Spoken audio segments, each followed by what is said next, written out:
फिर torque is equal to R cross और power is equal to force into velocity और angular momentum is equal to R cross P. ये तीन नई चीज़ें कल आपको पढ़ने को मिली होंगी कल के वीडियोस में, अगर आपने देखे होंगे तो। देखे क्या? मुझे तो नहीं लग रहा है ऐसा। हाउ तुम्हारा आराम से आ रहा है बिल्कुल एकदम। हाउ सही में देखे? कुछ कुछ लोगों ने नहीं देखे। ओम तूने नहीं देखा? देखा? अच्छा ठीक। तो ये बताओ, पावर के लिए मैंने क्या बताया था? पावर के लिए फोर्स और वेलोसिटी का कौन सा प्रोडक्ट है? डॉट की cross. Power is equal to force into velocity वाला डॉट प्रोडक्ट है कि क्रॉस? बोलो। डॉट प्रोडक्ट, क्योंकि पावर कौन सी क्वांटिटी है? स्केलर। स्केलर आंसर कब आता? दो वेक्टर की जब डॉट प्रोडक्ट लेंगे तब आता। ओके। और टॉर्क वगैरह जो है वो cross product, R cross F. Torque यानी मालूम है आपको, किसी चीज को गोल घुमाना होगा तो फोर्स जो है वो ऐसा ऐसा लगाना पड़ता, ऐसा ऐसा लगाएंगे तो ये चीज़ ऐसी घूम जाएंगे। दरवाज़ा खोलना होगा तो दरवाजे के प्लेन के साथ परपेंडिकुलर उसे खींचना पड़ेगा। तो आप जितने दूरी पर वो फोर्स लगाते हो, जैसे आर, और यहाँ पे अगर आप फोर्स लगा रहे हो एफ, तो जो टर से घूमेगा ये वाला, ये इसको क्या बोलते हैं? इसको ना इवन का समटाइम्स मोमेंट आर्म भी बोलते। क्या बोलते हैं? मोमेंट आर्म, यानी घूमने वाला आर्म। तो दिस आर क्रॉस एफ अगर आपने कर लिया तो क्या मिल जाएगा? Torque. Linear momentum, angular momentum का और एक बार बताता हूँ। समझ मान लो ये पार्टिकल है जिसका मास एम है, या लीनियर वेलोसिटी वी से भाग रहा है, ऐसा ऐसा भाग रहा है, यानी इसकी लीनियर मोमेंटम की वैल्यू कितनी होगी? Product of mass and velocity. But अगर इसका क्या बोला, अगर एंगुलर मोमेंटम निकालने को बोला, इस पॉइंट के अक्रॉस, इस पॉइंट के अबाउट एंगुलर मोमेंटम निकालने को बोला, तो यहाँ से सीधी एक लाइन ज्वाइन कर देना आर, और आर क्रॉस पी सॉल्व कर लेना वो डिटर्मिनेंट वाले मेथड से। और अगर कोई, मैंने एग्जांपल भी दिए शायद उसके लिए, कल कुछ याद होगा, जैसे कि एक मोटरसाइकिल, स्कूटी वाली लड़की, हाँ ठीक है, तो वो अगर जा रही है ऐसी, मास एम और वेलोसिटी वी से जा रही है ऐसी, तो वो तो कौन से मोमेंटम से जा रही? लीनियर की एंगुलर? अरे स्ट्रेट लाइन में जा रही तो लीनियर मोमेंटम परफॉर्म करते हुए जा रही है, एंगुलर मोमेंटम? मोमेंटम है ना क्या? Quantity of motion. Quantity of motion. Quantity of motion क्या पे डिपेंड करती पता है क्या? मास और वेलोसिटी पे। जैसे कि मान लो एक आधे स्कूटी वाले, एक आधे साइकिल वाले ने आपको धक्का दिया, पैदल पैदल जा रहे थे, एक साइकिल वाले ने आपको धक्का दे दिया, साइकिल थी इतने स्पीड से, 10 मीटर पर सेकंड से, और वो साइकिल का मास होगा लाइक होगा एक 20 किलो की साइकिल, सब मिलाकर बहुत ज़्यादा हो गया था, 20 किलो का वजन पकड़ लो साइकिल का। तो आपको अगर साइकिल वाले ने धक्का दिया, 10 मीटर पर स्पीड मीटर पर सेकंड से साइकिल जा रही थी धीरे धीरे धीरे, और आपके पीछे से धक्का दे दिया, तो आप मर जाओगे? मरोगे क्या? नहीं मरोगे ना। क्यों नहीं मरोगे मालूम है? क्योंकि साइकिल का मास जो है ना बहुत कम है, तो उसका जो इफेक्ट आपके बॉडी पे आएगा, धक्का जिसको लगा उसके बॉडी पे जो इफेक्ट आएगा उसको बोलते हैं हम क्वांटिटी ऑफ मोशन का जो इफेक्ट आएगा वो बहुत कम आएगा। मरने वाले नहीं हो आप, थोड़ा सा इंजर्ड हो जाओगे, एक आधा लगेगा थोड़ा सा, बस हो गया। बट आप सोच के देखो, 10 मीटर पर सेकंड की स्पीड तो क्या इवन 2 मीटर पर सेकंड की पकड़ लो, ज़्यादा नहीं। लेकिन साइकिल के बदले अगर ट्रक होगा, तो साइकिल के बदले ट्रक अगर होगा तो क्या होगा? अगर बहुत स्लो आ रहा है, लेकिन बहुत स्लो, तो आपको धक्का मार के ऐसे पीछे उड़ जाएगा क्या? साइकिल ट्रक ने मेरे को धक्का, मैंने ट्रक को मार दिया धक्का, हाँ साला ट्रक ऊपर, ऐसा तो होगा नहीं। क्योंकि ट्रक का स्पीड कम होने के बाद भी इसका मास तो इतना भयंकर होगा ना, 2000 केजी पकड़ लो, 5000 केजी होगा, तो आपको आने वाला, आपके बॉडी पे आने वाला जो इसका इफेक्ट भयंकर रहेगा, यानी उसका क्या ज़्यादा रहेगा? मोमेंटम इतना ज़्यादा रहेगा कि आप इंज्योर्ड हो जाओगे, आप मर जाओगे। ठीक है? तो आइदर देखो, मोमेंटम डिपेंड करता मास पे और वेलोसिटी पे, मास पे और वेलोसिटी। सो मोमेंटम ज़्यादा रहने के लिए, यानी उस मोशन की क्वांटिटी ज़्यादा होने के लिए, एक तो मास ज़्यादा चाहिए, नहीं तो यानी इतना सा भी मास चलेगा, सॉरी इतनी सी भी वेलोसिटी चलेंगी। ज़्यादा मोमेंटम अगर आपको तैयार करके चाहिए, ज़्यादा मोमेंटम चाहिए, तो कम वेलोसिटी वाला ट्रक भी चलेगा, बट ट्रक का मास बहुत ज़्यादा होने के कारण उसका अच्छा खासा कंसिडरेबल मोमेंटम तैयार होगा। या फिर कभी कभी इतना सा भी मास चलेगा, फिर क्या ज़्यादा चाहिए? यस, एक तो मास और वेलोसिटी से ये कम होगा तो ये ज़्यादा चाहिए मोमेंटम बढ़ा रहने के लिए, या फिर मोमेंटम बढ़ा रहने के लिए ये अगर कम है तो फिर ये तो भी ज़्यादा चाहिए, तब जाके मोमेंटम ज़्यादा आएगा, यानी क्वांटिटी ऑफ मोशन ज़्यादा रहेंगी। वेलोसिटी कम है लेकिन ट्रक का मास ज़्यादा है। वैसे ये वाला एग्जांपल कैसे दूंगा? देखो, मैं मान लो मास वेरी वेरी स्मॉल है, इतना सा, लेकिन उसका इफेक्ट अगर मुझे ज़्यादा चाहिए तो उसके लिए क्या ज़्यादा चाहिए मेरे को? वेलोसिटी ज़्यादा चाहिए।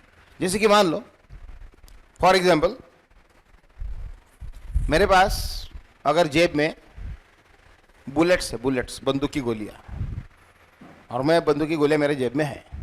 बंदूक की गोलियों का मास रहता है कितना होगा? 2-4 ग्राम का एक एक गोली रहती होंगी, मतलब मास बहुत ही कम है। और मैं किसी के सामने खड़ा हूँ, मेरा झगड़ा हो गया, मेरा बोल देख मेरे से ज़्यादा मत कर, मेरे पास बंदूक की गोली है। बोलेंगे बंदूक है क्या?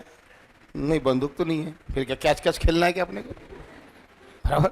अब बंदूक की गोली का मास इतना कम है तो फेंक के मारोगे तो मर जाएगा, फेंक के मारोगे तो मरेगा नहीं। लेकिन वही अगर मान लो कि वही अगर बुलेट अगर मान लो ये अपनी बाबूराव की गन है, बाबूराव मालूम है ना कौन सा पिक्चर?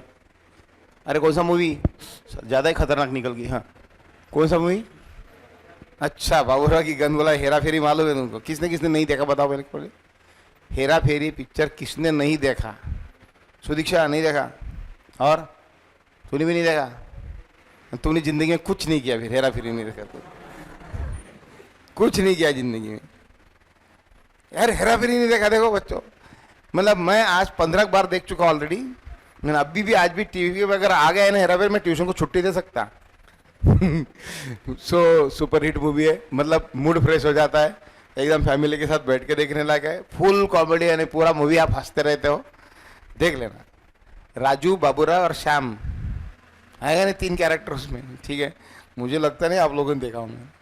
सबने देखा क्या? अरविंद ने नहीं देखा, ओम ने नहीं देखा होगा, इसने नहीं देखा, तूने देखा? ठीक है बड़ा, तेरा तो नाम ही मेरा वाला है रे। चलो ठीक है, इधर ध्यान दे। तो मास कम है, बुलेट की गोली है, कोई असरदार नहीं, फेंक के मारोगे मरेगा नहीं। लेकिन वही बुलेट अगर झटक काय में से छोड़ी, अगर गन में से छोड़ी तो डेफिनेटली मर जाएगा। क्योंकि जब गन में से आप छोड़ रहे हो तो बुलेट का भले ही मास कम है लेकिन उसकी वेलोसिटी इतनी है, 500-600 मीटर पर सेकंड से धड़ाक से निकलेंगी। तो इस तरीके से मोमेंटम अगर ज़्यादा चाहिए तो ये दोनों को आप कंट्रोल करके मोमेंटम का इफेक्ट ज़्यादा ला सकते हो। मोमेंटम की बात निकली, इसलिए अपन ये बात है कि अगर कोई स्कूटी पे लड़की जा रही तो उसके पास कौन सा मोमेंटम है? स्ट्रेट लाइन पे जा रही तो स्ट्रेट लाइन पे जा रही तो मतलब लीनियर मोमेंटम है, बिकॉज स्ट्रेट लाइन पे जा रही मतलब उसकी कौन सी वेलोसिटी है? Linear velocity, straight line velocity. लेकिन अगर यहाँ पे कोई पर्सन है जो उस जाने वाले पर्सन को देख रहा है तो उसको ऐसा स्ट्रेट लाइन में नहीं, उसको ऐसा ऐसा ऐसा देखना पड़ेगा, मतलब उसको अपनी मुंडी ऐसी घुमाना पड़ेगा। अगर वो फास्ट जाता है, उसका लीनियर मोमेंटम ज़्यादा है, इसको भी फास्ट घूमना पड़ेगा। अगर वो स्लो जाता है, इसको भी स्लो घूमना पड़ेगा। और तो और ये है कि अगर वो दूर से जा रहा है तो आराम से मुंडी घूमेगी, और वो नज़दीक से ज़्यादा तो फटक से ऐसा देखना पड़ेगा। मतलब ये जो पॉइंट है, इस पॉइंट के अबाउट इस लीनियर मोमेंटम का कौन सा मोमेंटम? एंगुलर मोमेंटम तैयार होता है। ओके और वो एंगुलर मोमेंटम डेफिनेटली, ये अगर फास्ट जा रहा होगा तो ये भी फास्ट घूमेगा, अगर ये स्लो जा रहा होगा ये स्लो घूमेगा। ओके और ये अगर बहुत अगर मतलब दूर अगर होगा तो आराम से घूमेगा, और नज़दीक होगा तो फटाक से घूमेगा। मतलब ये लीनियर मोमेंटम जो है उसके ही हिसाब से एंगुलर मोमेंटम सेट होता है। और उसका फार्मूला क्या बताया था बेटा? एल, एंगुलर मोमेंटम यानी एल इज इक्वल टू क्या बताया था? R cross P. तो एंगुलर मोमेंटम अगर निकालने का क्वेश्चन अगर स्केलर वेक्टर चैप्टर से आता है तो आर क्रॉस पी यानी डिटर्मिनेंट से सॉल्व कर। आर क्रॉस पी ही चाहिए, पी क्रॉस आर नहीं चाहिए, क्योंकि क्रॉस प्रोडक्ट पे बहुत मायने रखता है कि तुम ए क्रॉस बी सॉल्व कर रहे हैं कि बी क्रॉस ए सॉल्व कर रहे। पड़ता है कि नहीं पड़ता है फर्क? ए क्रॉस बी से अलग आंसर आता है, बी क्रॉस ए से अलग आंसर आता है, इसलिए A cross B, B cross A में फर्क है। तो याद रखना है पे आर क्रॉस पी से ही आपको सॉल्व करना पड़ेगा, ठीक है? यस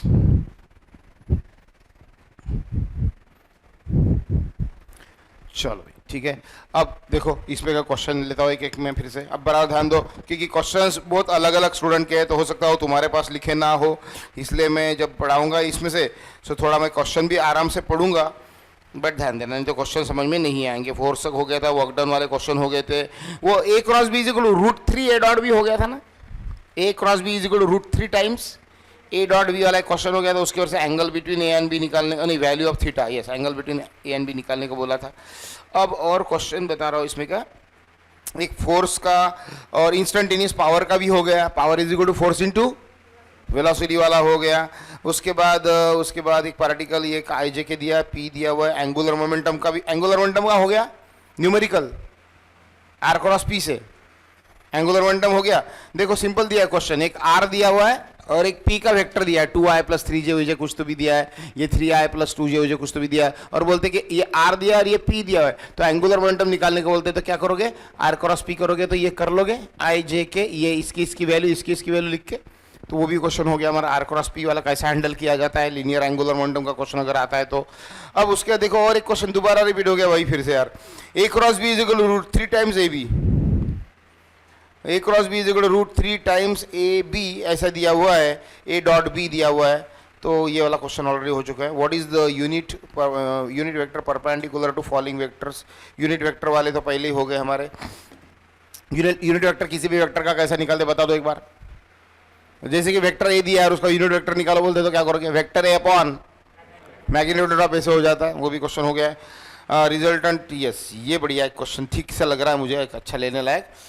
एरिया ऑफ पैरेललोग्राम का एक है, बता देंगे कैसे निकालते हैं। अगर एक वेक्टर ए, ये पैरेललोग्राम है, ये वाली साइड को वेक्टर ए बोला गया और ये वाली साइड को अगर वेक्टर बी बोला गया, तो बोलो इस पैरेललोग्राम का एरिया कैसे निकालते हैं, बोलो ए क्रॉस बी, बस हो गया।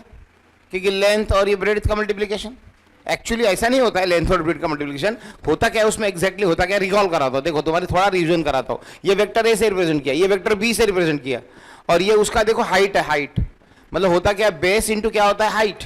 बट इसको अगर मैं एंगल थीटा मान लूं तो ये थीटा की कौन सी साइड है, अपोजिट, अपोजिट साइड का आंसर क्या होता है, hypotenuse into sine theta, B sine theta, बना रहे ना। Sine theta is equal to H upon B, sine theta is equal to H upon B, तो H equal to B sine theta. So ये H की value कितनी, B sine theta, और ये तुम्हारा क्या है ए, मतलब लेंथ इंटू हाइट, मतलब ये दिस इंटू दिस, ओके ये होता है ना area of the parallelogram. So this into this, this into this क्या होगा, A into B sine theta, ये हो गया area parallel. But A B sine theta है कौन, ए बी साइन थीटा है कौन, कौन है ये, अरे जोर से बोलो यार, ए बी साइन थीटा क्या है, कौन है, cross product of A and B है, ए क्रॉस बी है। तो इसके ऊपर से हमने क्या ध्यान में रखा था डायरेक्टली कि अगर पैरेललोग्राम का अगर एरिया कोई किसी ने निकालने को बोला और उसकी दो एडजेसेंट साइड को अगर दो वेक्टर ए और वेक्टर बी से अगर रिप्रेजेंट किया होगा, वेक्टर ए से और वेक्टर बी से रिप्रेजेंट किया होगा, उसका एरिया निकालने का सिंपल तरीका है ए क्रॉस बी करा डालो, बात खत्म करो।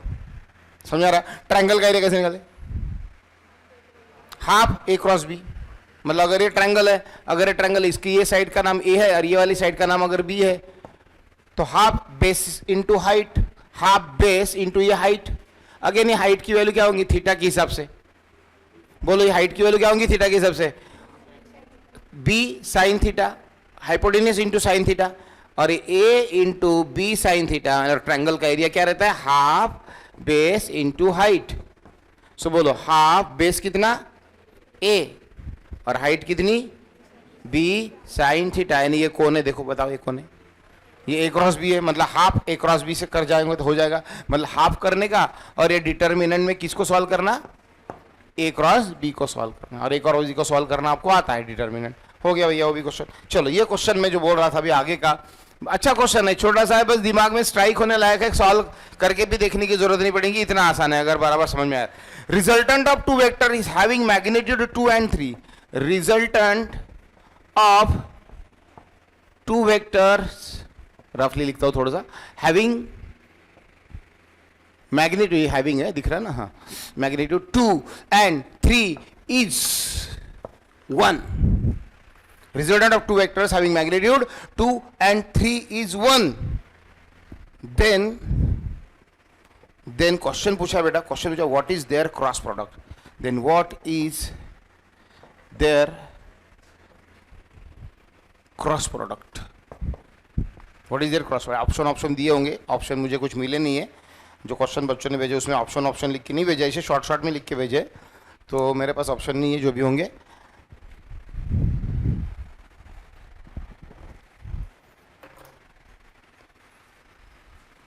रिजल्टेंट ऑफ टू वेक्टर्स जिनके मैग्नीट्यूड क्या है 2 and 3 है, उनका रिजल्टेंट कितना आता, 1 आता, तो फिर वो जो दो वेक्टर रहे होंगे जिनके मैग्नीट्यूड 2 and 3 है, उनका क्रॉस प्रोडक्ट का आंसर क्या आएगा। मतलब मान लो मैं ऐसा क्लियरिफाई कर देता हूं तुम्हें क्वेश्चन, वेक्टर ए जो है उसको एक को वेक्टर ए मान लो, उसकी मैग्नीट्यूड 2 है, एक दूसरा वेक्टर बी है उसकी मैग्नीट्यूड 3 है, तो इन दोनों का जो रिजल्टेंट है, ये दोनों का जो रिजल्टेंट है, अगर वो 1 आता है तो फिर बोल रहे कि ए क्रॉस बी का आंसर क्या होना चाहिए।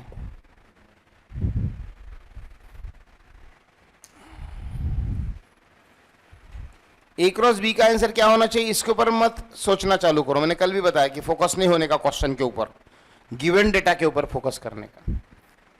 वो तो बाद में निकालेंगे, ए क्रॉस बी का मैग्नीट्यूड का आंसर क्या आएगा वो तो बाद में निकालेंगे। पहले ये देखो कि वो दोनों का रिजल्टेंट, वो 2 और 3 का रिजल्टेंट अगर 1 है, 2 और 3 का रिजल्टेंट अगर 1 है, इसका मतलब वो दो वेक्टर कैसे होंगे, ए बी साइन थीटा। तो जब तक तुम्हें वो दो वेक्टर ए और बी उसमें का एंगल नहीं समझ में आता थीटा कितना है, तब तक ए क्रॉस भी कर ही नहीं सकोगे। तो एंगल देखो कितना है, समझ में आ गया होगा किसी किसी को। ए और बी के बीच में का एंगल किसको समझ में आया? फ्रैक्शन का आंसर 1 है, मतलब वो कौन सा रिजल्टेंट होगा, दोनों का माइनस का आता, मतलब वो रिजल्टेंट को कौन सा रिजल्टेंट बोलते हैं, मिनिमम वाला कि मैक्सिमम वाला? R max is equal to A plus B होता और R minimum is equal to, तो ये 1 जो है ए और बी का डिफरेंस दिख रहा है ना, 2 - 3 बोलो या 3 - 2 बोलो, व्हाटएवर, मतलब वो आर मिनिमम का आंसर है। और आर मिनिमम का आंसर है मतलब वो कब आता है, जब दो वेक्टर एक दूसरे को कैसे रहते हैं, ऐसे रहते तो आर मैक्स आता है, और ऐसे रहते तो आर मिनिमम आता है। याद है कि नहीं? अगर दो वेक्टर ऐसे तो ए प्लस बी आंसर आता है, और ऐसे रहते तो ए माइनस बी आता है। मतलब ये दो वेक्टर का डिफरेंस का आंसर ही है, ये दोनों के डिफरेंस का ये आंसर है। मतलब ये दो वेक्टर एक दूसरे के अपोजिट है, मतलब उनके बीच में एंगल 180 डिग्री है। तो एंगल मिल गया, तो अब क्या ए क्रॉस बी निकालना कोई बड़ी बात नहीं। A cross B is equal to, A cross B का magnitude is equal to A B sine theta, A यानी 2, बी यानी 3 साइन 180, और 2 × 3 × साइन 180 यानी 0। साइन 0 0 तो साइन 180 भी 0, साइन 0 0 तो याद रखना साइन 180 भी 0। याद रखो sine pi is equal to 0 होता है, साइन 180 0 होता है। अगेन देखो देखो देखो, साइन 2 पाई कितना होता है, साइन पाई 0 होता है, पर साइन 2 पाई नहीं रे, वो तो 2 पाई की वैल्यू बता रहा है, तो साइन 2 पाई बोल रहा हूं मैं। साइन 360 डिग्री कितना होता है, साइन 3 पाई कितना होता है, साइन 5 पाई कितना होता है, साइन 18 पाई कितना होता है, साइन 99 पाई कितना होता है, साइन 1223 पाई कितना होता है, ये सब 0 होता है। Sine n pi is equal to 0, हमेशा के लिए याद कर डालो, sine n pi is equal to 0, where n है क्या, तो 0 1 2 3 4 and so on. Sine n pi 0 बहुत काम में आएगा, बहुत जगह काम में आएगा फिजिक्स न्यूमेरिकल सॉल्व करते समय। साइन n पाई 0 होता है, लर्न कर डालो, साइन n पाई 0 होता है। n के बदले कुछ भी, 0 पाई 1 पाई 2 पाई 5 पाई 100 पाई 200 पाई 2400 पाई कुछ भी आने दो, 0। तो ये क्वेश्चन किस ट्रिकी था देखो। अब लगा रहे हाँ सर वो तो स्ट्राइक ही नहीं हुआ हमें, ऐसे क्वेश्चन होते हैं इसमें। मतलब 2 और 3 का रिजल्टेंट 1, और ऐसा कब होता है, तो दोनों का जब डिफरेंस आया होगा ये, अरे दोनों का डिफरेंस है, और डिफरेंस है मतलब सब्सट्रैक्शन, और a माइनस बी मतलब आर मिनिमम। और आर मिनिमम कब होता है, तो दोनों एक डायरेक्शन में रहते तब होता है कि अपोजिट रहता है तब होता है, अपोजिट रहता है। मतलब एंगल कितना हुआ 180 डिग्री, और 180 डिग्री है तो फिर बस हो गया भाई साइन थीटा, क्रॉस प्रोडक्ट में साइन थीटा आता है, साइन थीटा है साइन 180, साइन 0 भी 0 होता है, साइन 180 भी 0 होता है, मतलब सारा आंसर 0 हो गया। नहीं तो अगर ये तो एक ट्रिक हो गई जो स्ट्राइक होना चाहिए था, मतलब जल्दी प्रॉब्लम सॉल्व करने के लिए। और अगर नहीं भैया कोई अगर बहुत ही सिस्टमैटिकली ही करना चाहता है गिवन डेटा का यूज कर करके, तो उसे ये स्ट्राइक होना चाहिए था, अच्छा भैया दो वेक्टर है क्या, एक को बोलो ए और एक को बोलो बी, और उनका रिजल्टेंट कितना है 1, तो भैया रिजल्टेंट का फार्मूला लिखो under root of A square plus B square plus twice A B cos theta, मतलब A square plus B square plus twice A B cos theta, ऐसा लिखो। फिर आर की वैल्यू कितनी 1, 1 का स्क्वायर 1 ही आएगा, स्क्वायर 1 ही आया तो अंडर रूट हट जाएगा, 1 का स्क्वायर 1 ही आया तो अंडर रूट हट जाएगा, तो 1 इज इक्वल टू ये कितना 4 + 9 13, ये 4 + 9 कितना हो गया 13, plus 3 × 2 = 6, 6 × 2 = 12 cos theta, 12 cos theta is equal to 12 cos theta is equal to 1 minus 13. 12 cos theta is equal to 1 minus 13 and a cos theta is equal to minus 12 upon plus 12, minus 12 upon plus 12 and a cos theta is equal to minus 1. मतलब cos theta is equal to minus cos 0 1 होता, पता है क्या? cos 0 1 होता है. तो ये cos, मतलब इसको कैसा मैंने बताया कि cos की वैल्यू अगर माइनस 1 में आई तो इसको कैसा लिखने का? cos 180 माइनस थीटा लिख दिया तो ये प्लस 1 में हो जाता. बताया ना, कई बार बताया रहते को, छोटे छोटे रूल ना मैं पढ़ा नहीं पाऊंगा, मेरा फिजिक्स का पार्ट नहीं है, इसलिए ना इसको एक बार आ गया मैं फटाक से लिख के रख देना, नहीं तो एकदम ऐसा ध्यान में ला के रख देना क्योंकि ये यहाँ पे लटकते हैं तुम लोग बहुत बार. फिर cos थीटा अगर माइनस में आ गया तो उसको लिखना दिक्कत हो जाती, तो cos थीटा को 180 माइनस थीटा लिख दिया तो ये प्लस में हो जाता. फिर cos what equals to 1, cos what equals to 1, तो cos 0 इक्वल टू 1 होता है, मतलब ये 0 होगा, मतलब 180 minus theta is equal to क्या होगा? 0 होगा. मतलब थीटा कितना हो गया? 180 माइनस 180 0, मतलब थीटा की वैल्यू मिल गई. और एक बार थीटा की वैल्यू मिल गई फिर आपको बोला कि इसका क्रॉस प्रोडक्ट बताओ ए क्रॉस बी का, तो फिर फार्मूला लिखेंगे ए बी साइन थीटा. तो साइन थीटा साइन 180 होने के कारण आंसर 0 हो जाएगा. सही क्वेश्चन, अच्छा क्वेश्चन था, एक छोटा सा था लेकिन बढ़िया क्वेश्चन था. ठीक है, यस. जो भी हिंट आपको लिखने हैं, नंबर ऑफ क्वेश्चन का कलेक्शन आपके कॉपी में होना चाहिए, सो दैट जब भी हम टेस्ट रखेंगे तो आपको फटाफट ओवरलुक कर लेना, हर क्वेश्चन कैसे कैसे टाइप का है, कौन सा क्वेश्चन में क्या किया था, क्या नहीं किया था, उसकी रिवीजन हो जाएंगी तो तुम टेस्ट अच्छी दे पाओगे. ठीक है, चलो नेक्स्ट क्वेश्चन देखते हैं आगे. C question, what is the value of linear velocity. यार ये कुछ ना, ये चैप्टर ना कभी कभी इसमें दूसरे कुछ चैप्टर की चीजें आ जाती है तो आपको फिर डाउट आ जाता है उसमें. 3 minus 4 1 ऐसा दिया है. एक वेक्टर ओमेगा इसको बोलते हैं, ओमेगा, एंड r 5 minus 6 6.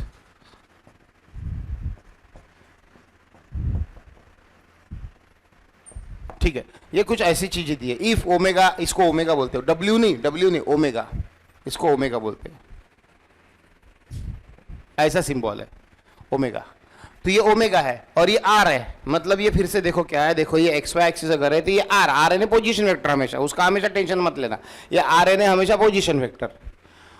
और ओमेगा एन है एंगुलर वेलोसिटी. ओमेगा एन है क्या? एंगुलर, इसको क्या बोलते हैं? एंगुलर वेलोसिटी बोलते हैं. ओमेगा को क्या बोलते हैं बेटा? एंगुलर वेलोसिटी बोलते हैं. मतलब कोई पार्टिकल घूम रहा है, जैसे मान लो एक डिस्क है बेटा, डिस्क या ऐसी डिस्क, ये डिस्क अगर ऐसी गोल गोल घूम रही है और उसके ऊपर एक पार्टिकल है, ये इतने दूरी पर है, नहीं इतने पोजीशन पर है, आर, ये आर जिसकी मैं बात कर रहा हूँ.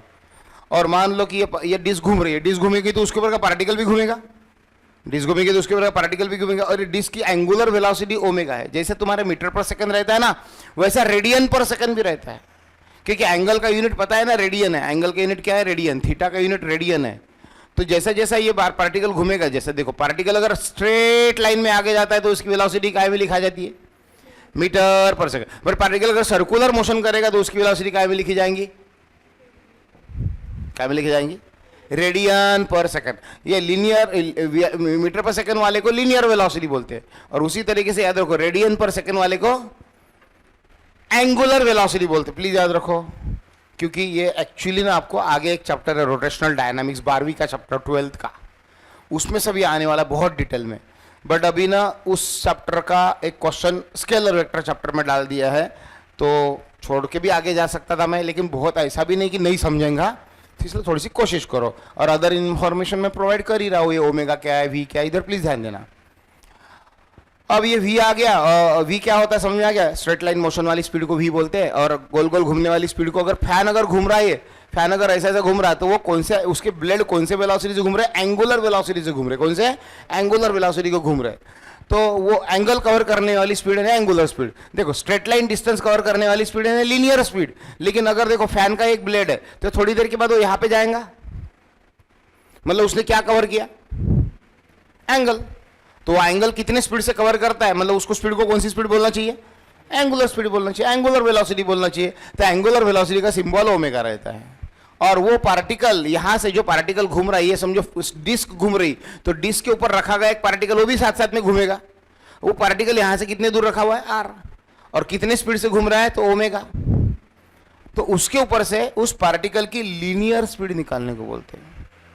पार्टिकल की लीनियर स्पीड यानी कि अगर वो पार्टिकल कौन सा मोशन कर रहा है, सर्कुलर मोशन कर रहा है, तो उसकी लीनियर स्पीड ये क्या प्रकार है। लीनियर स्पीड में तो स्ट्रेट लाइन मोशन होता है, और ये तो कौन सा मोशन कर रहा है, सर्कुलर। सर्कुलर मोशन वाले चैप्टर में ये लीनियर स्पीड कहां से आ गई, तो बेटा आती है हर सर्कुलर मोशन करने वाला पार्टिकल, हर सर्कुलर मोशन करने वाला पार्टिकल के पास हमेशा एक लीनियर स्पीड भी होती है।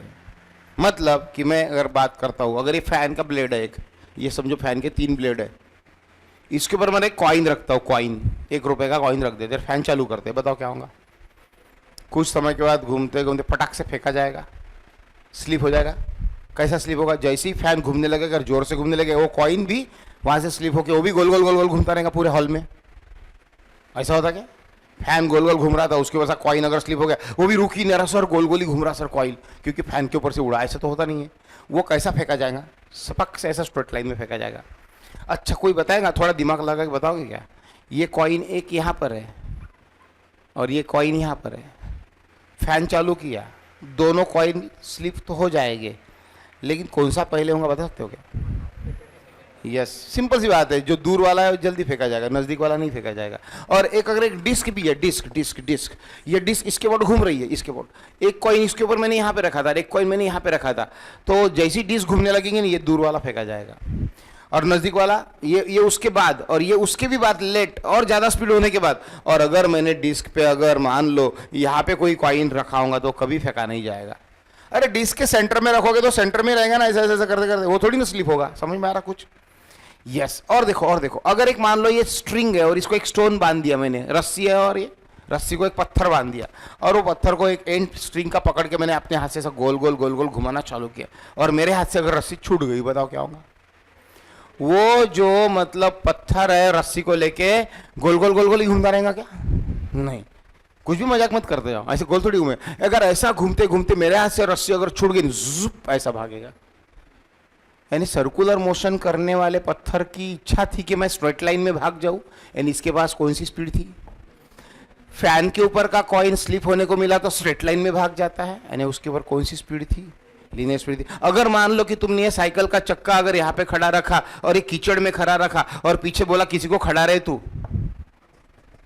और साइकिल का चक्का घुमाया कीचड़ में, तो उसमें से उड़ने वाला जो मड पार्टिकल है वो ऐसा ऐसा ऐसा ऐसा घूमेगा, स्ट्रेट लाइन में उड़ेगा। चक्के के साथ कांटेक्ट में वाले मड पार्टिकल ऐसे भागेंगे, ऐसे भागेंगे। ये देख सकते हो आप इसको, ठीक है।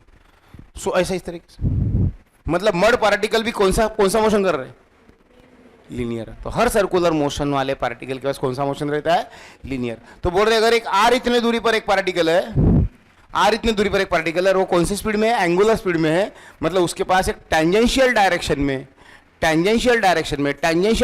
हर बार जहां जहां भी वो पहुंचेगा वहां से टेंजेंशियल डायरेक्शन में कौन सी स्पीड भी रहती है, लीनियर स्पीड भी रहती है। अब ये लीनियर स्पीड कितनी ज्यादा रहेंगी, जितना वो ओमेगा ज्यादा रहेगा। अगर आप धीरे धीरे घुमा के छोड़ोगे तो रस्सी और पत्थर यहाँ पे जाके गिरेगा, और भयंकर स्पीड से घुमा के छोड़ेंगे तो छूटने के बाद दूर जाके गिरेंगे। मतलब काय पे डिपेंड करता है भी, जितना ओमेगा ज्यादा उतना वी भी ज्यादा। और काय पे डिपेंड करता है बोल, ये तो डायरेक्ट प्रोपोर्शन है, वी ओमेगा ज्यादा तो वी ज्यादा, लेकिन ये जो दूरी है, ये दूरी जो है ये और ये, इन दोनों के लिए बताओ किसके लिए ज्यादा वेलोसिटी से पार्टिकल फेंका जाएगा, पहले वाले के लिए कि दूसरे वाले के लिए। सो ध्यान में रखना, अगर फैन के ऊपर, ब्लेड के ऊपर अगर आपने 2 पार्टिकल रखे और फैन अगर चालू किया तो ये बहुत दूर जाके गिरेगा और ये बहुत ही नजदीक जाके गिरेगा। करके देखना घर जाके, एक छोटी सी रस्सी लेना और एक बड़ी रस्सी लेना, इस रस्सी को पत्थर बांध देना दोनों को, एक छोटी सी रस्सी को घुमाओ छोड़ दो, कुटुक ऐसी जाके गिरेगा नजदीक, और लंबी वाली रस्सी को पत्थर बांध के घुमाओ, हो सक घुमाते घुमाते पूरे ग्राउंड में बहुत दूर जाके गिरेगा। मतलब जितना ये क्या ज्यादा है, मतलब ये छोटी सी रस्सी ऐसे घुमाओगे तो ज्यादा दूर जाके नहीं गिरेगा, और लंबी रस्सी होगी और ऐसा घुमाओगे तो क्या ज्यादा है, आर, तो लीनियर स्पीड भी ज्यादा रहेंगी, बहुत दूर जाके पत्थर गिरेगा। मतलब यहां पर ऐसा है कि वो जो वी है वो डिपेंड करता है आर पे भी और ओमेगा। आर भी ज्यादा तो वी ज्यादा, और ओमेगा ज्यादा तो भी वी ज्यादा। तो वेलोसिटी का फॉर्मूला क्या है, आर इंटू ओमेगा। याद रखो, आर इंटू ओमेगा। अब देख, एक चक्का है साइकिल का छोटा सा, एक कोई व्हीकल है जिसका चक्का इतना बड़ा है और एक बड़ा व्हीकल है ये, और दोनों भी व्हीकल के चक्के जो घूम रहे हैं और दोनों के सेम सेम क्या लिखा बताओ, सेम काय से घूम रहे हैं, सेम ओमेगा से घूम रहे हैं।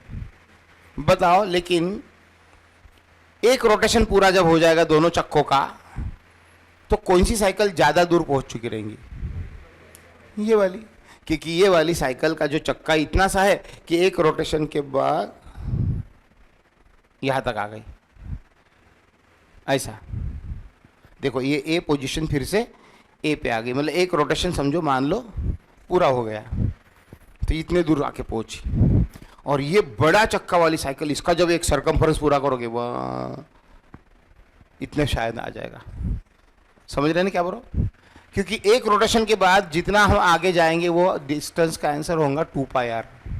क्या होगा? मान लो कि इसको मैं एक रस्सी ऐसी वाइंड कर देता हूँ, रस्सी एक चक्के को गोल रस्सी घुमा देता है इसके ऊपर, तो ये रस्सी को निकाल लो, खोल लो, जितनी लंबी रहेंगी ना उतना ही डिस्टेंस रहेगा। इसके ऊपर की रस्सी अनवाइंड कर लो तो ये इतनी लंबी होंगी, इसके ऊपर की रस्सी अगर अनवाइंड करो तो इतनी लंबी होंगी। मतलब एक रिवॉल्यूशन में चक्का कितना आगे जाता है? 2πr आगे जाता है, सरकमफरेंस जितना आगे जाता है। तो जितना बड़ा रेडियस होगा उतना बड़ा सरकमफरेंस होगा। मतलब क्यों? कि मान लो एक सेकंड में वो इतना दूर जाता है, ये एक सेकंड में इतना दूर जाता है। मतलब किसने ज्यादा डिस्टेंस कवर किया? तो इसने ज्यादा डिस्टेंस कवर किया। मतलब मान लो कि इसकी लीनियर वेलोसिटी ज्यादा है, ऐसा ही बोलना पड़ेगा। इसकी लीनियर वेलोसिटी कम है, इसकी स्पीड कम है, इसलिए कम दूरी तक पहुंचा। इसकी स्पीड, ये वाले पार्टिकल की ये जो पोजीशन है इसकी स्पीड कम है क्योंकि हल्का सा ही डिस्टेंस है, और इसकी स्पीड बहुत ज़्यादा है इसका दूर डिस्टेंस होने के कारण। तो इसलिए ये वी आर और ओमेगा दोनों पे डिपेंड करता है। ज़्यादा ओमेगा है ना ज़्यादा वी तो समझने की कोई मतलब बताने की बात ही नहीं है, लेकिन आर जितना ज़्यादा रहेगा वो वी उतना ही ज़्यादा रहेगा, स्पीड उतनी ही ज़्यादा बनती जाएगी। तो V is equal to R omega, ये फार्मूला है। तो देखो इधर प्लीज ध्यान दो, एग्जामिनेशन में नीट सीईटी में क्वेश्चन कैसे आया था? Linear velocity is given by यानी V is given by, question आया था एक।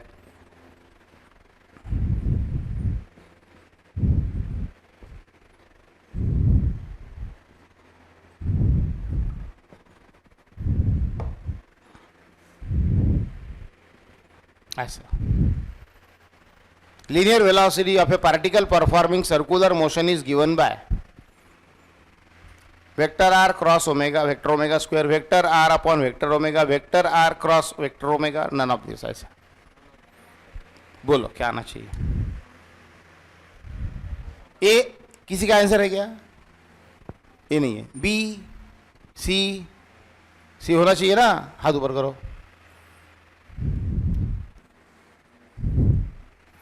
सबको पता रहता है कि V is equal to R omega, है कि नहीं? पता रहता है कि नहीं? तुमको याद हो जाएगा सबको। तो तुम देखते जानबूझकर ये तीन जो रहते हैं ना तुम्हें फंसाने वाले, ये जो तीन रहते हैं ना, बाकी के जो दो रहते हैं ना वो तुम्हें जानबूझकर फंसाते हैं। ठीक है, वो आर ओमेगा स्क्वायर देते हैं बराबर, जानबूझ के तुम्हारे आंखों के सामने तुम्हें ऐसा इल्यूजन क्रिएट करवाते तुम्हारे आंखों के सामने। अच्छा, क्योंकि हर बच्चे को 12वीं पढ़ने वाले, साइंस पढ़ने वाले हर बच्चा जो फेल भी होने वाला होगा 12वीं में, उसको भी V is equal to R omega याद रहता है। इतना इजी और इतना मतलब ये फंडामेंटल इक्वेशन है 12वीं में जाने के बाद, और इतना बार बार इसका उपयोग करने वाले हो कि V is equal to R omega किसी को मालूम नहीं 12वीं साइंस की, ऐसा कोई एक आधा ही स्टूडेंट शायद पूरे दुनिया में होगा। तो आप उनका वो उस मेंटेलिटी का आपके फायदा उठाते। क्वेश्चन कैसे बताते बनाते, क्वेश्चन बनाने वालों की मेंटेलिटी क्या रहती है वो आपको सिखाने की कोशिश कर रहा हूं। और आप अगर वो मेंटालिटी सीख गए तो उल्लू कम बनोगे और ज्यादा से ज्यादा क्वेश्चन करेक्ट निकलेंगे, सिली मिस्टेक कम होगी। ध्यान में रखना मैं क्या बोल रहा हूं। सो जानबूझकर उनको मालूम रहता है, कोई कोई ऐसा फेमस फार्मूला उठा लेते हैं जिसका फार्मूला हर बच्चे को याद रहता है, ऐसा कोई नहीं रहता। जो फेल भी होने वाला होगा, इतना अगर डल स्टूडेंट होगा उसको भी याद रहता। V is equal to R omega फटाक से बोलोगे आप, तो उसका ही फायदा उठाते। वो क्या करते जानबूझकर V is equal to R omega square देंगे।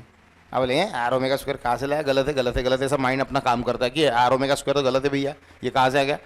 हाँ हमने तो आर ओमेगा पढ़ा है और आर बाय ओमेगा करेंगे। बोले नहीं नहीं नहीं गलत गलत। जैसे ही तुम्हें आर क्रॉस ओमेगा दिखेगा तुम ज़्यादा एकदम एक्साइट हो जाते हो और एक्साइट होके इसको फटाक से गोल गोल कर देते हो, पर वो गलत रहता है। इसलिए बहुत पेशेंस की जरूरत है। प्रोबेबल रहने और परफेक्ट रहने में बहुत फर्क पड़ता है जब एंट्रेंस की एग्जामिनेशन फेस करनी होती है। इसलिए मोस्ट ऑफ द स्टूडेंट का पढ़ाई अच्छी होने के बाद भी मार्क्स स्कोर कम आते। तो ये एक गलत आंसर है, क्योंकि तुम्हारे माइंड ने बोला अरे अरे अच्छा ये गलत, ये अच्छा सही मिल गया, ज़्यादा एक्साइट हो गए। ज़्यादा एक्साइट होना सेहत के लिए अच्छा नहीं रहता। एक साइड नहीं होने का, एक साइड नहीं होने का, दोनों साइड रहने का। ठीक है, इधर ध्यान। तो आर क्रॉस ओमेगा बिल्कुल गलत है, क्योंकि यार सही है ये वाला। अब सर पागल हो गए। या अभी सही बोलते हैं कभी गलत बोलते हैं, मालूम नहीं नींद पूरी हुई कि नहीं सर कि आज क्या हो गया। तो इसको भी सही बोल रहा हूँ मैं, लेकिन ये गलत है क्योंकि ये वेक्टर फॉर्म में है। कौन से फॉर्म में है? वेक्टर फॉर्म में। ये सही है ना, ये सही है, नो डाउट ये सही है, लेकिन ये गलत है क्योंकि अगर जब उसे वेक्टर फॉर्म में लिखना होता है तो उसे ओमेगा क्रॉस आर ही लिखना पड़ता है, आर क्रॉस ओमेगा नहीं चलता है। बोलेंगे सर क्यों, ये सब ऐसा क्यों है, क्या है? सो धीरे धीरे धीरे धीरे तुम्हें उस चैप्टर में जाने पर समझ में वैसे तो आ जाएगा कि ये ऐसा ही क्यों लिखना पड़ता है, आर क्रॉस ओमेगा ही क्यों नहीं लिख सकते, ओमेगा क्रॉस आर ही क्यों चाहिए। तो वो यूनिट वेक्टर की वो रूल्स फॉलो करना चाहिए, आई जे के वाले रूल फॉलो करता है। मैंने वैसे आपको बताया, आई जे के वाले रूल आपको बताए थे, देखो देखो बता ही देता हूँ, अभी बात निकली है तो क्या छुपाना उस पर। देखो सुनो इधर, अभी सर्कल नहीं है मेरे पास, एक सर्कल हमेशा पड़ा रहता था, इधर एक बड़ा सा रेडियस है, यानी ये तेरी एक्स एक्सिस है और ये सर्कुलर मोशन और ये हो रहा है ऐसा ऐसा, तो ये तेरी रेडियस है और ये तेरी है velocity V, linear velocity V है ना, ये लीनियर वेलोसिटी वी ऐसी वाली लीनियर, ये है तुम्हारी वाई एक्सिस मान लो, ये एक्स एक्सिस और ये वाई एक्सिस, यानी ऐसा सर्कुलर मोशन अगर हो रहा है तो ये रेडियस है ना एक्स एक्सिस, और उस टिप पे जो linear velocity tangential to the circle वो तुम्हारी कौन सी एक्सिस? Y axis. अब ये वेक्टर ए और ये वेक्टर बी ऐसा मान लो। अब ओमेगा जो रहता है, ओमेगा की डायरेक्शन किधर रहती है पहले सुन लो। ओमेगा की डायरेक्शन, ओमेगा भी एक वेक्टर क्वांटिटी है, ओमेगा की डायरेक्शन इस रूल से बताते हैं ऐसे अपवर्ड डायरेक्शन में, क्योंकि जब मान लो किसी चीज को अगर आप सर्कुलर मोशन देते हो ऐसा ऐसा ऐसा तो ऊपर ऊपर ऊपर जाती है। स्क्रू रूल याद होगा आपको, कोई पेन की कैप खोलते हो कैप तो वो ऐसी ऐसी ऐसी ऊपर जाती है, मतलब ऐसा ऐसा घुमाया तो ऊपर जाता है, मतलब ऐसा उल्टा घुमाया तो ऊपर जाता है, इसलिए ऐसे एंटी क्लॉकवाइज मोशन को ऊपर हम दिखाते हैं। ए क्रॉस बी ऊपर आता है और बी क्रॉस ए नीचे आता है, ये सब पढ़ चुके हो आप। मतलब ये तुम्हारा एक्स एक्सिस है, मतलब R is like your unit vector I, X axis वाला वेक्टर ने आई, वाई एक्सिस वाली वेलोसिटी ने तुम्हारा कौन, तो वाई एक्सिस वाली वेलोसिटी ने तुम्हारा कौन? जे, जे, और ओमेगा ऐसा वर्टिकली अपवर्ड है यानी वो तुम्हारा कौन होगा? के, के यानी जेड एक्सिस। सो आर कौन से एक्सिस पर है? एक्स एक्सिस पर है यानी यूनिट वेक्टर आई। वेलोसिटी कौन से एक्सिस पर है? वाई एक्सिस पर है, नहीं ये तुम्हारा कौन है? जे। और ओमेगा ऊपर है, मतलब ओमेगा यानी तुम्हारे कौन सी एक्सिस है? ये तीनों भी वेक्टर क्वांटिटी, जेड एक्सिस यानी कौन सा है तुम्हारा? के। अब सुनो, तुम्हें v का आंसर चाहिए, v का आंसर चाहिए, v वन है, वाई एक्सिस यानी j का आंसर चाहिए, तुम्हें j का आंसर चाहिए, मतलब ये v का आंसर चाहिए, मतलब तुम्हें j का आंसर चाहिए। तो बोलो ये तुम्हारा यूनिट वेक्टर का सर्कल याद है क्या? I J और याद है ना K। तो मुझे तो किसका आंसर चाहिए? J का आंसर चाहिए, तो बोलो J का आंसर क्या आएगा? K क्रॉस I, याद है? I cross J is equal to K, J cross K equals to I, K cross I equal to J, J cross I किया तो माइनस के आ जाएगा, उल्टा हो जाएगा। सो J का आंसर लिखना होगा तो K क्रॉस I करना पड़ेगा, K ऐसा ऐसा घूमते जाने का, ऐसा ऐसा ऐसा, कभी गलत नहीं होगा, कभी गलत नहीं होगा। I cross J equal to K, J cross K equal to I, और फिर K cross I equal to J, मतलब J के लिए क्या है? K क्रॉस I है। अब बताओ J ने कौन है तुम्हारी? वेलोसिटी। बाद में क्या है? K क्रॉस I है कि I क्रॉस K है? तो K ने कौन है? ओमेगा है, और बाद में I ने कौन है? R ने पहले कौन है और बाद में क्या है? R, यानी क्या सही है? ओमेगा क्रॉस R सही है कि R क्रॉस ओमेगा सही है? इसलिए वो ओमेगा क्रॉस R वाला ही रहता है, इसलिए ये गलत हो गया। इतना उसके पीछे डेप्थ वाले मीनिंग है और सारी चीजें हैं। ठीक है भाई, अपन कुछ लर्न करके आके नहीं पढ़ा रहे। 25-26 साल में जितनी बारीक बारीक बारीक डिटेलिंग मैंने सीखी वो तुम्हें दे रहा हूँ, तो रेयरली मिलेगी। प्लेन वाला बुक पढ़ पढ़ के एनसीईआरटी पढ़ाना और बहुत आसान है, बट इतना पूरा डेप्थ नहीं मिलेगा, जिसके बाद कितना भी पढ़ोगे तो भी गलतियाँ होने ही होनी है। लेकिन मैं क्या गलतियाँ मैंने 26 साल में की है वो पूरी तुम्हारे सामने रख रहा हूँ, तो तुम्हारी गलतियाँ कम होंगी। इसलिए एक्सपीरियंस टीचर जो है वो इंपॉर्टेंट रहता है, अदरवाइज तुम्हारे गलतियां क्या होने वाली उसको मालूम ही नहीं रहती, तो तुम्हें क्या बताएगा? अब मैंने ऐसा मत बोलो, अगर तो मैं ये बोलता हूँ मैंने 26 साल में बहुत कुछ अच्छा किया है, मैं नहीं बोलता हूँ, पर मैंने 26 साल में इतनी गलती कम से कम तुम्हारी होने से तो बचा सकता हूँ, है ना? तो वही एक्सपीरियंस टीचिंग का फायदा होता है कि पिछले बार के बच्चों ने क्या गलतियाँ की वो इस बार के बच्चों को बताते जाओ, यानी उनकी उतनी गलतियाँ कम होंगी। जैसे जैसे और बैचेस आगे बढ़ते रहेंगी उतनी नई नई गलतियाँ होती जाएंगी, जो आने वाले नई बैचेस की कम होती जाएंगी। तो आपको इस तरीके से ये वाला भी क्वेश्चन हमारा हो गया। तो अभी आपको सुनो सुनो सुनो, आपको बोला था ओमेगा दिया था, आर दिया था और वी निकालने को बोला था। तो अगर ये सॉल्व करोगे आप, ये जब सॉल्व करोगे तो मैंने अभी भी बताया omega vector V equals to बोलो ओमेगा क्रॉस आर। तो आप जब ये वेक्टर वी का आंसर निकालोगे तो ये आई जे के से निकालोगे, डिटर्मिनेंट से निकालते हो क्रॉस प्रोडक्ट। तो बोलो यहाँ पे क्या लिखूंगा मैं, पहले अगर मैंने गलती से ये लिख दिया होता आर ओमेगा तो गलत हो गया था, पहले मुझे ये ओमेगा वाला ही लिखना पड़ेगा और फिर ये मुझे आर वाला ही लिखना पड़ेगा। और डिटर्मिनेंट सॉल्व करना तो आपको पढ़ा ही चुका हूं मैं, तो बाकी तो आगे से आराम से बन ही जाएगा। ठीक है, नेक्स्ट क्वेश्चन में जाते हैं। चलो आगे चलते। सो नेक्स्ट क्वेश्चन थोड़ी सी रह गई, हो जाएगी फटाफट। अच्छा, हाँ ये क्वेश्चन मुझे ठीक लगा, एक बढ़िया क्वेश्चन है। The resultant of two vectors P and Q is R. The resultant of two vector P and Q is R. Question एक आगे कैसा है, बढ़िया। इफ क्यू इज डबल्ड, अगर बोलते कि इफ क्यू को डबल कर दिया, यानी 2q कर दिया, क्यू को डबल कर दिया, तो resultant is perpendicular to P हो जाएगा बोलते। तो ऐसा अगर किया बोलते तो ये रिजल्टेंट परपेंडिकुलर टू पी हो जाएगा बोलते, रिजल्टेंट परपेंडिकुलर टू पी हो जाएगा। तो क्या करने से, क्यू को डबल करने से। तो बोल रहे कि देन फिर वो आर की वैल्यू क्या होंगी बोलते, ये आर की वैल्यू क्या होंगी बोलते, पहला वाला जो आर है उसकी वैल्यू क्या होंगी। ऐसा कुछ है यार, देख यार देख, ऐसा है समझ, मान लो ये ऐसा है, ये वेक्टर पी है और ये वेक्टर क्यू है। अब इसका भाई अगर रिजल्टेंट निकालता हो तो पैरेललोग्राम ऐसा आ जाएगा, देखो बराबर है। और ऐसा अगर आए तो रिजल्टेंट देखो इधर आ जाएगा, सही है। बट अगर क्या बोलते कि अगर ये जो रिजल्टेंट है अगर वो डबल, ये सॉरी ये क्यू अगर क्या हो गया, क्यू अगर क्या कर दिया, ये इतना सा इतना कर दिया, डबल कर दिया, डबल शायद ऐसा, तो फिर क्या हो जाएगा, फिर क्या हो जाएगा देखो, रिजल्टेंट परपेंडिकुलर हो सकता है। ये सब करवा के दिखाने की जरूरत नहीं, लेकिन अगर थोड़ा प्रैक्टिकल फील में दे सकता हो तो क्या प्रॉब्लम है फिर, है ना। तो अगर ये P और ये Q का रिजल्टेंट इधर गया था, लेकिन उन्होंने ही बोला कि Q को डबल कर दिया, Q को ट्वाइस Q कर दिया, तो ऐसा करने से शायद रिजल्टेंट क्या हो जाए, P के साथ परपेंडिकुलर हो जाए। अगर सब ये कुछ ऐसा अगर हो रहा है, सब कुछ अगर ऐसा हो रहा है, तो फिर रिजल्टेंट R कितना होगा, रिजल्टेंट R कितना हो, रिजल्टेंट की वैल्यू बताओ बोलते हैं। सबसे पहले बताओ इस बार अगेन कौन सा फार्मूला दिमाग में आ रहा है। यस वेरी गुड, अब भी तुम लाइन पे आ रहे हो धीरे धीरे, tan अल्फा। क्योंकि जब भी रिजल्टेंट परपेंडिकुलर हो जाता है तो अल्फा कितना हो जाता है, 90 डिग्री हो जाए। रिजल्टेंट के एंगल को अल्फा बोलते हैं अपन, और अल्फा 90 हो गया तो दूसरा कुछ नहीं करने का, tan alpha is equal to Q sine theta upon P plus Q cos theta, ऐसा करेंगे। चलो tan अल्फा यानी कितना, tan 90 is equal to Q sine theta upon P plus Q cos theta. tan 90 यानी इनफाइनाइट। ये सब गलत लिख रहा हूं मैं, सब गलत लिख रहा हूं, क्योंकि ये अल्फा 90 डिग्री तब आया जब ये क्यू नहीं था, नहीं तो शुरुआत ही गलत करोगे तो सब सत्यानाश हो जाएगा। सो tan अल्फा की वैल्यू 90 तब आई जब ये क्यू ट्वाइस क्यू हुआ, तो ट्वाइस क्यू यूज करके ही करना पड़ेगा, नहीं तो सब गलत हो जाएगा।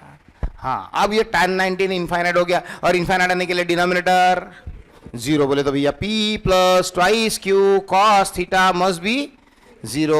तो भैया 2q कॉस थीटा के जगह माइनस P आ सकता है, मिल गया सब्स्टिट्यूशन। पर प्रॉब्लम तो सॉल्व नहीं हुआ, क्योंकि अभी कुछ और बाकी है। क्या बाकी है, तो P Q का रिजल्टेंट R होता है करके बोला है, तो लिखो भैया R का फॉर्मूला साइड में, R is equal to under root of P square plus Q square plus twice P Q cos theta, under root हटाओ स्क्वायर लगाओ, सही है। R square is equal to P square plus Q, यहां पे twice Q डालना है कि नहीं डालना है, यहां पे ट्वाइस क्यू डालना है कि नहीं डालना है। रिजल्टेंट मैंने कितना लिखा, ये कब आया था, जब वो ट्वाइस नहीं हुआ था। पहले सिंपल वाला प्रॉब्लम, पी और क्यू का रिजल्टेंट आर था, पी और क्यू का रिजल्टेंट आर था, बाद में वो क्यू डबल हुआ तो फिर ये सब स्टोरी बनी यहां पे। तो अभी नहीं था ना, अभी तो पी और क्यू का रिजल्टेंट आर ही था। तो R square is equal to P square plus Q square plus,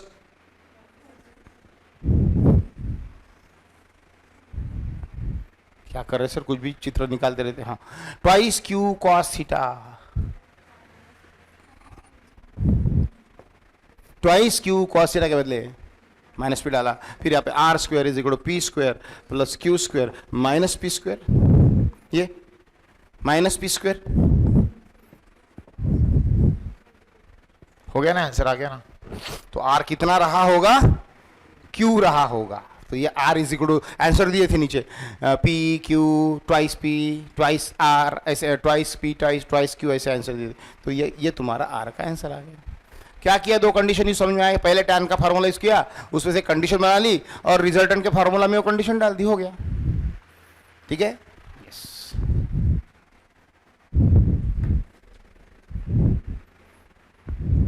चलो भी आगे बढ़ते हैं।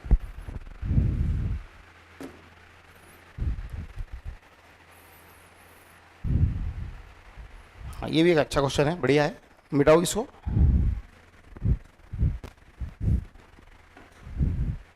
चलो देखो क्वेश्चन देखो, a plus B equal to C, A plus B equal to C. उसके बाद क्या हो रहा है, and C is perpendicular to A, C perpendicular to A. अच्छा, तो बताए फर्दर, और एक डाटा दे, A is equal to C, A is equal to mod, A is equal to mod C, ये भी दिया है, सभी कुछ दिया है। पूछा क्या, what is the angle between A and B, what is the theta between A and B, ऐसा क्वेश्चन है। सब फटाफट गिवन है, तो फटाफट यूज करना चालू करो, सब अपने आप सॉल्व हो जाएगा। कुछ सोचने की जरूरत नहीं, कुछ दिमाग लगाने की जरूरत नहीं। जो गिवन है उसका यूज करते जाओ, गिवन है उसका यूज करते जाओ, अपने आप एक समय आएगा कि आंसर निकाल के तैयार रह जाएगा। हाँ बोलो, पहले A plus B is equal C बोलते तो मैंने कैसा लिखना चाहिए, C square is equal to A square plus B square plus twice A B cos theta, तो मैं लिख ही सकता हूँ। C is equal to under root of, resultant है नहीं है, आर के बदले उन्होंने सी नाम दे रखा हुआ इस बार, तो R is equal to under root वाला फॉर्मूला, तो आर का स्क्वायर कर दिया मैंने डायरेक्ट, अंडर रूट हट गया।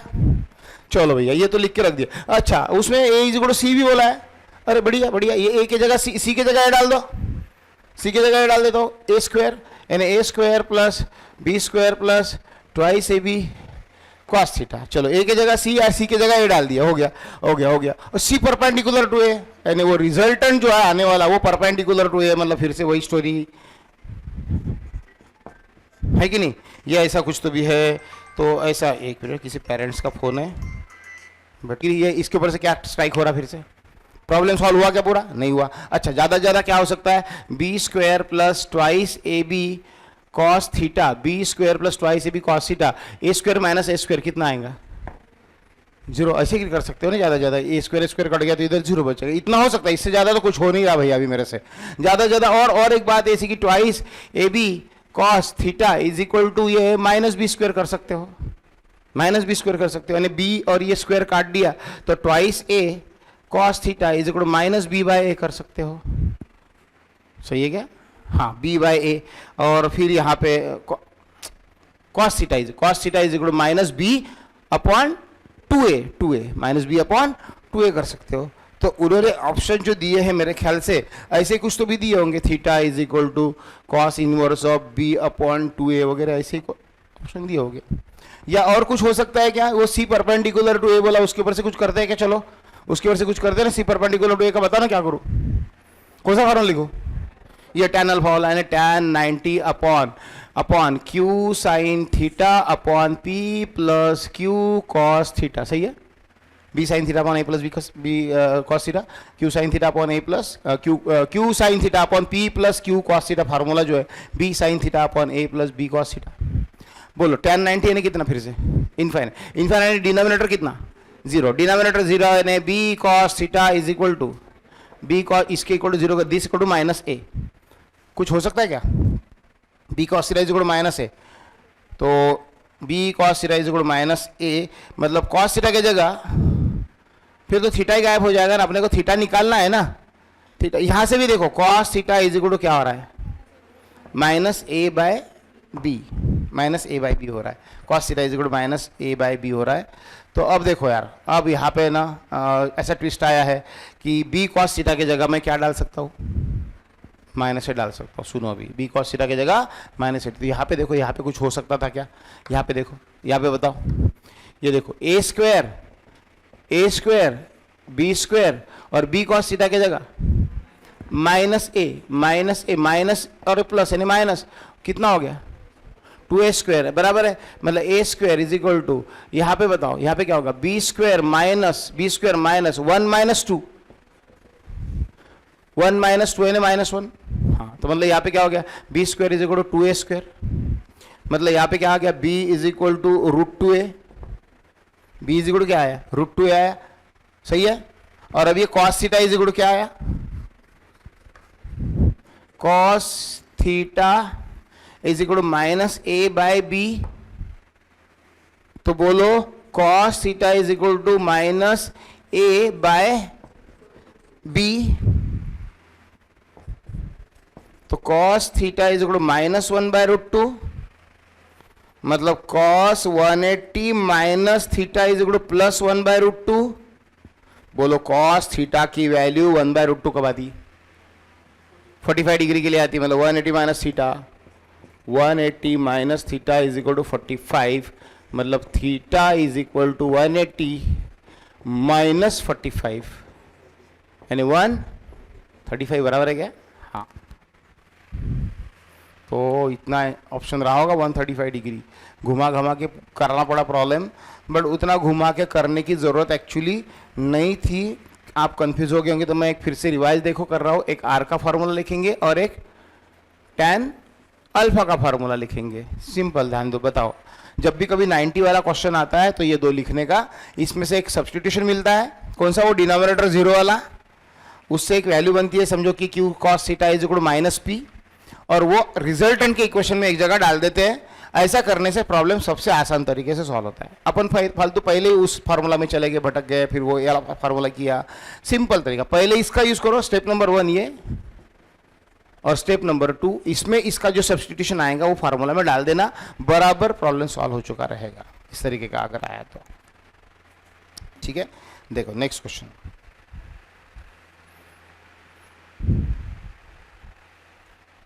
हाँ it's a good question again, एक अच्छा क्वेश्चन है यार ये। 2 फोर्सेस है बोलते, मतलब P और Q, 3 Newton and 2 Newton. 2 forces है, 3 Newton and 2 Newton, acting at an angle theta, acting at an angle theta, दोनों के बीच में एंगल थीटा है। रिजल्टेंट आर है, इन दोनों का रिजल्टेंट आर है, रिजल्टेंट आर है, दोनों का रिजल्टेंट आर है। तो बाद में क्या हो रहा है, if the first force is now increased to 6 newton, but अगर बाद में भी ये जो पहला जो फोर्स है P, वो अगर इंक्रीज्ड टू 6 न्यूटन, यानी 3 न्यूटन से कहां तक लेके गए, 6 न्यूटन तक उसको बढ़ा दिया, और Q को एज इट इज रखा, Q को एज इट इज रखा। तो ऐसा करने से बोल रहे हैं कि now the and its magnitude, sorry दूसरे क्वेश्चन में चला गया, the first force is increased to 6 Newton, then the resultant will become twice r। तो रिजल्टेंट ट्वाइस आर हो जाएगा बोलते, ऐसा किया तो देखो पहले अगर मान लो ये कितना न्यूटन था 3, और ये कितना था 2, तो इनका रिजल्टेंट हो सकता है, इसका रिजल्टेंट शायद हो सकता है जो भी आया होगा r, लेकिन बाद में पहला जो फोर्स है उसको कितना किया, बोलो 6 कर दिया, डबल कर दिया, ऐसा 6 न्यूटन। दूसरा वैसे ही रखा जैसा था वैसे ही। तो ये जो नया जो रिजल्टेंट आया वो कितना हो गया बोलते, 2r हो गया बोलते। क्वेश्चन की कंडीशन समझना पड़ेगा, ऐसा लिखना पड़ता है पहले कि पहले P3 था, Q2 था, दोनों के बीच में एंगल थीटा था, तो उनका रिजल्टेंट r आ रहा था। लेकिन प्रॉब्लम वाले क्या बोल रहे हैं कि भैया पहले फोर्स को 3 से 6 तक बढ़ा दिया और Q को जैसे कि वैसे ही रखा, तो नया रिजल्टेंट r' बोलता हूं मैं। ये r' नया कितना हो गया, ट्वाइस ऑफ आर हो गया, ट्वाइस ऑफ आर हो गया। तो ऐसा सब अगर कुछ हो रहा होगा तो बोल रहे क्वेश्चन में कि वो एंगल थीटा जो रहा था पहले दोनों के बीच में, ये एंगल थीटा, ये एंगल थीटा जो है वो कितना रहा होगा। क्वेश्चन समझ में आ गया। अब कुछ नहीं, जो दिया वो अप्लाई करते बैठो, जो दिया उसके ऊपर डेटा का यूज करना चालू करो। कुछ नहीं है, कुछ दिमाग लगाने वाला काम नहीं है। आपको एकदम फ्लॉलेसली करते आना चाहिए क्वेश्चन, कि जैसा जैसा बोला गया है वैसा ऐसा ट्राई मारना चालू करो। क्या करोगे, सबसे पहले तो इसका यूज करोगे, पहली कंडीशन का। तो क्या लिखूंगा भैया मैं, r² इज इक्वल टू क्या लिखूंगा, p² plus q² plus twice pq cos theta. इससे ज्यादा तो मैं कुछ कर ही नहीं सकता। हाँ, दूसरा फार्मूला भी इसको, ये दूसरी कंडीशन। दूसरे कंडीशन में भी मैं क्या करूंगा, यहाँ पे देख, यहाँ पे r² की जगह कितना लूंगा मैं, नया रिजल्टेंट कितना है 2r है, नया रिजल्टेंट 2r है, तो 2r का स्क्वायर इज इक्वल टू ये p डबल हो गया। एक काम करो यहाँ पे, अब यहाँ पे लिख देता हूं मैं, r² इज इक्वल टू पहला कितना था ये 3² plus 2² plus twice 3 2 cos theta. तो इसको पहले सॉल्व कर लेता हूं। r² is equal to 9 plus 4 plus 3 6 2 12 and cos theta. So r² is equal to 13 plus 12 cos theta. Okay ऐसा लिख के रख दो, हो गया, इससे ज्यादा मैं कुछ नहीं कर सकता हूं। दूसरी कंडीशन में नया वाला आर एन है आर डैश, और वो कितना है, नया वाला रिजल्टेंट कितना है 2r, तो 2r का स्क्वायर इज इक्वल टू पहला वाला p कितना है अब, हाँ बोलो p कितना है, 3 के बदले कितना करें 6, सो 6 स्क्वायर है ना, लिख ही देता हूं ना, 6 square plus 2 square plus twice 6 into 2 into cos theta. तो चलो करो, 4r square is equal to 36 plus 4 plus 6 two ज़ा 12, ये 12 टू ज़ा 24 cos theta. So 4 into R square की वैल्यू डाल दो, यहाँ पे ये आर स्क्वायर की वैल्यू डाल दो, बोलो आर स्क्वायर की वैल्यू ये 13 plus 12 cos theta, R square की value 13 plus 12 cos theta is equal to 36 plus 4 40 plus 24 cos theta. ठीक है, 13 4 जा 52, 52 plus 48 cos theta is equal to 40 plus 24 cos theta. चलो बोलो अभी क्या करें। सो उधर से देखो, ये दिस इज इक्वल टू और ये 48 और ये 24, 48 cos theta minus 24 cos theta, 24 cos theta, 48 minus 24 cos theta, 24 cos theta is equal to, ये उधर जाने दो, ये उधर जाने दो, 40 प्लस, सही है ना, 40 माइनस 52 हो जाएगा, 40 माइनस 52 यानी कितना, माइनस 12 आ जाएगा, ये इधर लाया और ये उधर गया। सो ये कितना हो गया तुम्हारा, cos theta is equal to minus 12 upon 24, 12 minus 24 यानी माइनस, हाँ 12 अपॉन 24 ना, यानी 1/2, वो भी काय में, माइनस में, तो ये माइनस में आया, मतलब फिर से तुम्हारा ये प्लस 1/2, कॉस 60 1/2 होता है, मतलब ये 180 माइनस थीटा जो है वो कितना होगा, कॉस 60 इज इक्वल टू 1/2, यानी इसकी वैल्यू 60 होंगी। So theta is equal to 180 minus 60, ये आंसर होगा। सो तो गुड क्वेश्चन, मतलब बढ़िया है, कुछ खास था नहीं, बस जैसा जैसा बोला था उसको लेके आगे बढ़ना था, जैसा जैसा उन्होंने बोला उसके ऊपर आगे चलना था, इधर की वैल्यू उधर कुछ डाल के सॉल्व हो गया। कुछ नहीं किया मैंने, पहले वाला फार्मूला यूज़ किया और बाद में उसमें से जो आर स्क्वायर निकला वो दूसरे 2r के स्क्वायर मैंने 4r स्क्वायर में आर स्क्वायर की जगह डाल दिया, हो गया। बाकी तो मैथ्स ही चलता रहा, फिर आगे धड़ धड़ सॉल्व होता रहा।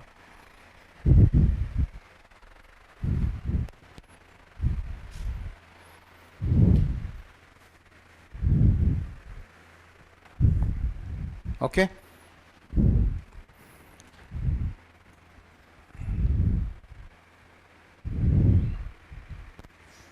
B is perpendicular to vector A, ये ए और बी का जो रिजल्टेंट है बोलते आर वो परपेंडिकुलर टू ए है, फिर से वो 90 वाला क्वेश्चन है, 1090 वाला।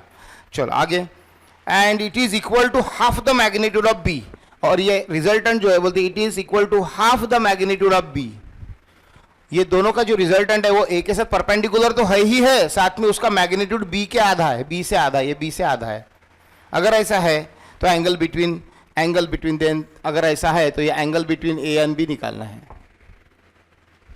कर लोगे इसको, क्या करोगे, सबसे पहले ये वाला फार्मूला 1090 वाला यूज करोगे, 1090 वाला फार्मूला मालूम है, 1090 इज इक्वल टू क्या रहता है तुम्हारा, B sine theta upon A plus B cos theta. ये 1090 कितना आता है, इनफाइनाइट आता है, तो ये 0 हो जाता है, ये 0 हो गया तो B cos theta is equal to minus A होता है, B cos theta is equal to minus, हो गया भैया। चलो रिजल्टेंट का फार्मूला लगाओ, R square is equal to A square plus B square plus twice P Q cos theta. R की जगह कितना डालना है, b का हाफ यानी b/2, बोलो b/2 का स्क्वायर, b/2 डालेंगे आर के जगह, तो b/2 का स्क्वायर कितना हो जाएगा, b²/4 हो जाएगा, b²/4 is equal to a square plus b square plus plus plus p और ये ट्वाइस q कॉस थीटा जो है, या q कॉस थीटा, एक काम करो 2p और q कॉस थीटा की जगह q कॉस थीटा, q मतलब वो b कॉस थीटा, यहाँ पे पी क्यू कहाँ से आ गया रे, ए और बी चाहिए। सो बोलो ट्वाइस ए को रहने दो ऐसे, ट्वाइस ए को, और बी कॉस थीटा की जगह माइनस ए, मतलब ये माइनस और ए मतलब ए स्क्वायर, मतलब b²/4 is equal to B square minus A square, ये 2a² माइनस मतलब ये, और फिर यहाँ पे तुम्हारा b इधर ले लो, या b² माइनस b²/4 कर लो, तो a² इज इक्वल टू क्या हो जाएगा, a² इधर ले लो, b²/4 उधर ले लो, B square minus B square by 4 यानी A square is equal to 4 minus 1 3b square by 4 यानी a is equal to √3/2b। सही है। और उसके बाद a की वैल्यू √3/2b डाल दो यहाँ पे।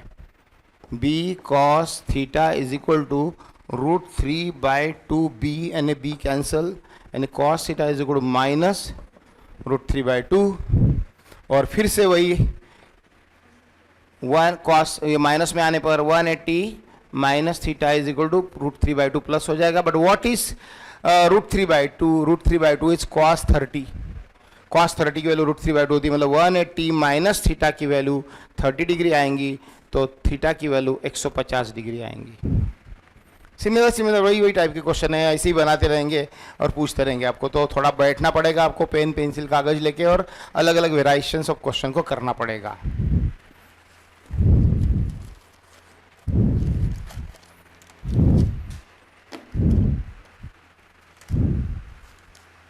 एक दो क्वेश्चन रह गए मेरे मोबाइल पे आए हुए, वो इस पे पेजेस पे यहाँ से मुझे नहीं मिले, यहाँ से ऑफिस से कुछ मोबाइल पे आए हुए और अच्छे क्वालिटी के क्वेश्चन है, मतलब बढ़िया क्वेश्चन है। मतलब जानबूझकर मैंने रखे पेंडिंग को, क्वेश्चन देख के मुझे लगा कि थोड़े से बहुत क्रिटिकल नहीं है, डरो मत, पर अच्छे एकदम बढ़िया। तो वो मुझे नहीं लग रहा अभी पढ़ा के हो जाएंगे सारे, टाइम कंज्यूमिंग क्वेश्चन है, वो मैं कल के पीरियड में ले लूँगा। और भी कुछ अगर आपके और डाउट्स अगर आते हैं तो कल आप दे सकते हो मुझे वो, और वो बचे हुए 3 क्वेश्चन वो मैं कल सब एक साथ लेके ख़त्म करूँगा चैप्टर को।